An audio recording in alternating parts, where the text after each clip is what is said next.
Luraba leibak erang asida ekhoi masel yengthinaba khatnabagi matam natte sapu kairaga kwakna harawi haiba thong tadanaba ekhoi masel muknabagi thodok asi matungda mukhana thoktanaba lengang akanba section thorang lokhatpio haina taragi saisugi chairperson oriba senior advocate Khaidem Mani na phongdoroklei ngasi khurai ahongai da leiba taragi saisugi loisangda pangthokpa pawgi mifam amada Khaidem Mani na hai manipur thugaiba pamba kuki narco terrorist singna sathargliba thong sing asida state asigi law and order miyamgi punsi amadi lanthum ngagliba state security force ki officer amada Kulai Pibasina Satakiba Tongadu Yamna Leibak Tibani, Tongaduna Lambda Masida, Langak Litabo Manhali, Taragi Saisugi Oinadi, Nakal Namata, Yengloi, Nakalanimak Sapman and Yengani, Tolib Irang Asida, State Security Force Matam Sana, Yengsilong Daba, Amadi, Miamgi Apamagi Matungina Tabak Toroktabagi, Central Forcing, Lautok Rohina Lauba Horokibani, Miamgi Kolawasi, Panglau Laubanate, Kudam Sangdam Kia, Pangmudagi Laurok Kolau Hennesumahana Makataki.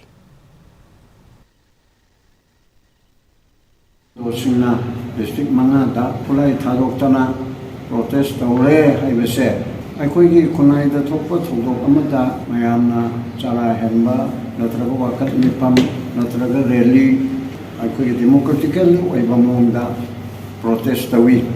ado security personnel da maroine active force da leiba kanghu da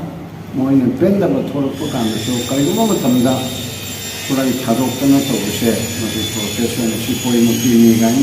Ekhoi Sarkarna, Yamna Temtaba Todana, Pami Vasikarino, Moida Karito, Vida Bugidamak, Hariba Protestation Tobano, as a Kangava Sindokanamo Karino,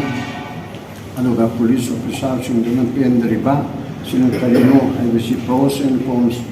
Nainaraga, then Satabam Toi, Chapu Kairaga, Kwakna Haramba, Abidi Taika. Ekhoi masel di marakta tauba amaga misunderstanding da tauba si chumde